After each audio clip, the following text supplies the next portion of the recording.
Channel dynamic education. आज हम start करने वाले हैं क्लास 10th का बायोलॉजी, जिसका आज हम फर्स्ट चैप्टर शुरू करेंगे, लाइफ प्रोसेसेस।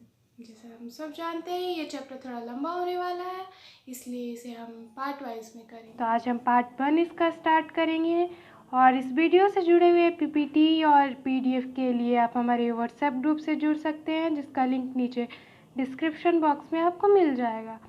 तो चलिए स्टार्ट करते हैं। तो सबसे पहले कि लिविंग और नॉन लिविंग में डिफरेंस हम कैसे पता करेंगे, कौन सा ऑब्जेक्ट लिविंग है कौन नॉन लिविंग है। तो सबसे आसान इसका तरीका होगा मॉलिक्यूलर मूवमेंट, मतलब मेटाबॉलिज्म। जिस भी ऑब्जेक्ट के अंदर मेटाबॉलिज्म चल रहा है वो लिविंग है, और जिसमें ये नहीं है वो नॉन लिविंग है। तो ये मॉलिक्यूलर मूवमेंट होते क्यों हैं? This is for maintenance purpose. जैसे कि हम किसी घर को बनाते हैं तो कुछ टाइम बाद हमें उसे मेंटेनेंस की ज़रूरत पड़ती है। उसी प्रकार हमारे बॉडी में बहुत सारे ऐसे सेल हैं जो डेड हो जाते हैं, जो इंजर्ड हो जाते हैं, या फिर उनके ग्रोथ के लिए, उनके सर्वाइवल के लिए बहुत सारे प्रोसेसेस हैं जो ज़रूरी हैं। तो इसके लिए मेटाबॉलिज्म हमेशा होता रहता है। अब एक इंटरेस्टिंग फैक्ट कि हमारे बीच एक वायरस है जो कि लिविंग और नॉन लिविंग दोनों की तरह एक्ट करता है। It behave both like living and non living. जब वो लिविंग ऑर्गेनिज्म में आते हैं तब वो मेटाबॉलिज्म शो करते हैं, लेकिन जब भी वो किसी ऑर्गेनिज्म के बाहर होते हैं, किसी लिविंग बीइंग के बाहर नॉन लिविंग ऑब्जेक्ट पे होते हैं, तो उनके अंदर मेटाबॉलिज्म नहीं होता है। तो इसे हम connecting link between living and non living कहते हैं। फिर चलिए देखते हैं कि लाइफ प्रोसेस का डेफिनेशन क्या होगा। तो इसे हम इस तरह से डिफाइन कर सकते हैं, the process which are very important for survival and which perform together for the maintenance job, उसे हम लाइफ प्रोसेसेस कहते हैं। तो हमारी बॉडी में जितने भी मेंटेनेंस प्रोसेसेस हो रहे हैं वो सारे मिला के लाइफ प्रोसेस होते हैं। तो चलिए देखते हैं कि ये मेंटेनेंस की ज़रूरत क्यों है। For maintenance we need energy. तो एनर्जी कहाँ से आएगा फिर?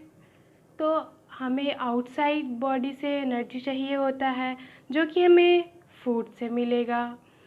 तो ये फूड हम इनटेक करेंगे, उसके बाद ये एज इट इज़ तो एनर्जी प्रोवाइड करेगा नहीं।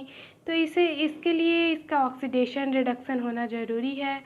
तो जिसके लिए हमारे पास प्रोसेस है रेस्पिरेशन, उसके थ्रू ऑक्सीडेशन रिडक्शन प्रोसेस चलते रहते हैं। फिर उसके बाद आता है कि जहाँ पे वो ऑक्सीडाइज रिडक्ट हो रहा है उस सेल के अलावा भी सारे सेल में एनर्जी की ज़रूरत है, तो वो कैसे फुलफ़िल होगा? तो उसके लिए ट्रांसपोर्टेशन का नीड है। तो वो ट्रांसपोर्टेशन प्रोसेस के थ्रू सारे सेल तक पहुँचेगा। फिर उसके बाद कुछ बाई प्रोडक्ट्स हमारे बॉडी में बन जाते हैं, तो उसे हम एक्सक्रीशन द्वारा अपने बॉडी से बाहर करते हैं। फिर चलिए इस सारी लाइफ प्रोसेस के क्या क्या नाम है, क्या क्या टर्म्स है, वो थोड़ा सा देख लेते हैं। तो सबसे पहला है न्यूट्रिशन। तो ये न्यूट्रिशन क्या है? It is intake of food. हम भोजन को लेते हैं, वो हमारा न्यूट्रिशन है। फिर उसके बाद आता है रेस्पिरेशन। रेस्पिरेशन मतलब break down of food material through the intake of O2। जो हम ऑक्सीजन लेके अपने फूड को ब्रेक डाउन करते हैं वो रेस्पिरेशन है। फिर उसके बाद आता है ट्रांसपोर्टेशन। तो जो भी हमारे बॉडी में मटेरियल सारे सेल को चाहिए, वो एक सेल से दूसरे सेल तक, इन्वायरमेंट से हमारे तक आने के लिए जो भी प्रोसेस ज़रूरी है वो ट्रांसपोर्ट है। तो वो ट्रांसपोर्टेशन एक प्रोसेस है। फिर उसके बाद आता है एक्सक्रीशन। जो भी बाई प्रोडक्ट बन गए हैं उसे हमारे बॉडी से निकालना बहुत ज़रूरी होता है। एज हमारे घर में कचरा जमा हो गया है तो उसे हम घर के बाहर फेंकते हैं, ये सिमिलर वैसा ही है। फिर उसके बाद देखेंगे इसके अलावा भी कुछ कुछ प्रोसेस होते हैं, जैसे growth, movement, control and coordination, reproduction. ये सारे हमारे लाइफ प्रोसेसेस के पार्ट हैं। तो इस चैप्टर में हम ये 4 न्यूट्रिशन, रेस्पिरेशन, ट्रांसपोर्टेशन, एक्सक्रीशन को ही देखेंगे। तो मेनली इस पे हम फोकस करेंगे। तो चलिए स्टार्ट करते हैं न्यूट्रिशन। तो हमने जैसा पढ़ा कि nutrition is the intake of the food. तो ये 2 तरीके के होते हैं, ऑटोट्रॉपिक हो सकते हैं, हेटरोट्रॉपिक हो सकते हैं। अब जानते हैं कि ऑटोट्रॉपिक क्या होता है और हेटरोट्रॉपिक क्या होता है। तो ऑटोट्रॉपिक हम उसे कहेंगे जो खुद से फूड प्रिपेयर करे, they prepare their food by their own. और हेटरोट्रॉपिक वो हैं जो दूसरों से फूड प्राप्त करें, they obtain their food from others. फिर उसके बाद हम देखेंगे कि जो ऑटोट्रॉपिक होते हैं वो इनऑर्गेनिक सब्सटेंस से अपना फूड सिंथेसाइज करते हैं। किससे करते हैं? इनऑर्गेनिक सब्सटेंस से। फिर जो हेटरोट्रॉपिक होते हैं वो ऑर्गेनिक सब्सटेंस को यूटिलाइज करते हैं, जो कि ऑलरेडी ऑटोट्रॉपिक न्यूट्रिशन वाले जो भी ऑर्गेनिज्म है जैसे कि प्लांट्स वो बनाते हैं, तो प्लांट के थ्रू वो अपना फूड लेंगे या फिर किसी अदर एनिमल्स पे डिपेंडेंट होंगे।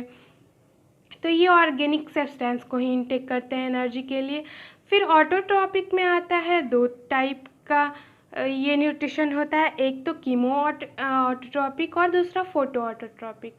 तो कीमो ऑटोट्रॉपिक वो ऑर्गेनिज्म है जो केमिकल के थ्रू अपना फूड सिंथेसाइज कर ले, और फोटो ऑटोट्रॉप्स वो हैं जो फोटो मीन्स लाइट, तो जो लाइट के हेल्प से अपना फूड प्रिपेयर कर ले।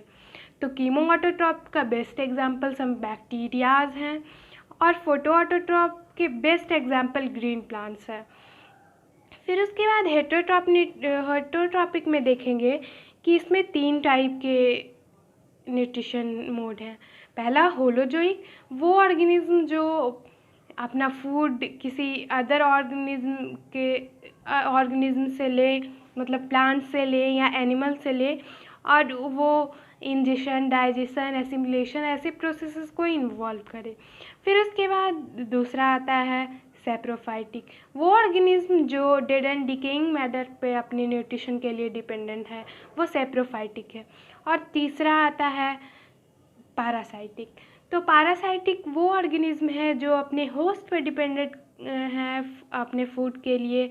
वो इनसाइड दी होस्ट भी हो सकते हैं और ऑन होस्ट बॉडी भी प्रेजेंट हो सकते हैं, जैसे कि टेप बॉम। हमारे स्टमक में बहुत सारे बैक्टीरिया, हमारे गट में बहुत सारे बैक्टीरिया हैं, वो इसके अच्छे एग्जाम्पल हो सकते हैं। और सैप्रोफाइटिक में सबसे अच्छा एग्जाम्पल आपको फंजाई मिलेगा, जैसे कि मशरूम। तो चलिए ऑटोट्रॉपिक का एग्जाम्पल हमने देखा कि सारे green plants and some bacterias हैं, और हेटरोट्रॉपिक मोड में ऑल एनिमल एंड फंजाई हैं। तो फिर इसके बाद एक ऐसा ऑर्गेनिज्म है जिसे हम कहते हैं यूग्लिना।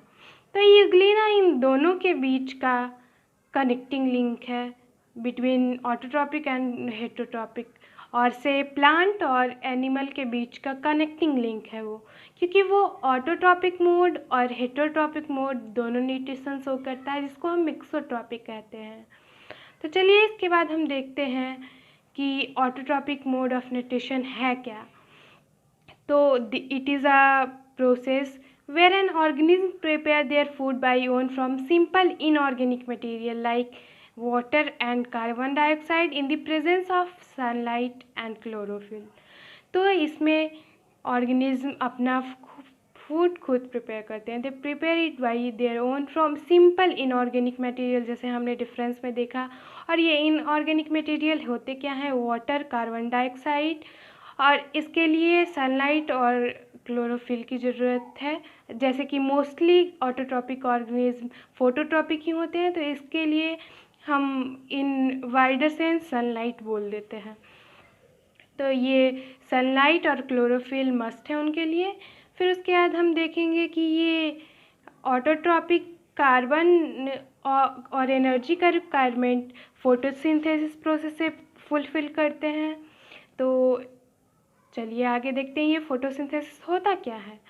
तो it is defined as the process by which plant cell prepare food, carbohydrate जिसे हम कह सकते हैं, from inorganic raw material like carbon dioxide and water in the presence of sunlight and chlorophyll. तो जैसा कि हमने पिछले डेफिनेशन में भी देखा है, ये एज इट इज़ है। इस प्रोसेस को हम फोटोसिंथेसिस करेंगे, जिसमें कार्बोहाइड्रेट, वाटर और कार्बन डाइऑक्साइड से इन the presence of sunlight chlorophyll बन जाए, इसे हम फोटोसिंथेसिस कहेंगे। इसका एक बेसिक फार्मूला है जिसे हम केमिकल इक्वेशन भी बोल सकते हैं, जिसे हम ऐसे रिप्रेजेंट करेंगे 6CO2 plus 6H2 in the presence of sunlight and chlorophyll give molecule of glucose and oxygen. फिर उसके बाद हम देखते हैं फोटोसिंथेसिस में क्या क्या स्टेप्स होते हैं। तो मेनली ये 3 स्टेप इन्वॉल्व करते हैं। सबसे पहला, absorption of light energy by chlorophyll. जब भी इन्हें लाइट मिल जाता है तो वो अपने क्लोरोफिल में कुछ सब्सटेंस होते हैं, उससे वो एनर्जी सनलाइट को अपनी तरफ एब्जॉर्ब कर लेते हैं और उसे स्टोर कर लेते हैं। फिर उसके बाद इस लाइट एनर्जी को वो कन्वर्ट करते हैं chemical energy and split the water molecule in hydrogen and oxygen. फिर इस लाइट एनर्जी से वो केमिकल एनर्जी में कन्वर्ट कर देते हैं उनको, और वाटर को जो कि H2 है उसे H2 और O2 में तोड़ देते हैं। फिर उसके बाद reduction of carbon dioxide to carbohydrate, जैसा कि हमने रिएक्शन में देखा। तो फिर इसका लास्ट स्टेप होता है, ये स्टेप्स जो हैं वो कंटिन्यूअस भी हो सकते हैं और टाइम लेके भी हो सकते हैं, जैसा प्लांट का रिक्वायरमेंट होगा और जैसी उनकी कंडीशन होगी उसके अकॉर्डिंग ये काम करते हैं। तो चलिए आज का टॉपिक हम यहीं ख़त्म करेंगे, फिर अगले पार्ट में मिलते हैं। अगर वीडियो अच्छा लगा हो तो लाइक शेयर कमेंट ज़रूर करें और नोटिफिकेशन मिस ना हो इसलिए बेल आइकन ज़रूर दबाएं, चैनल को सब्सक्राइब करें।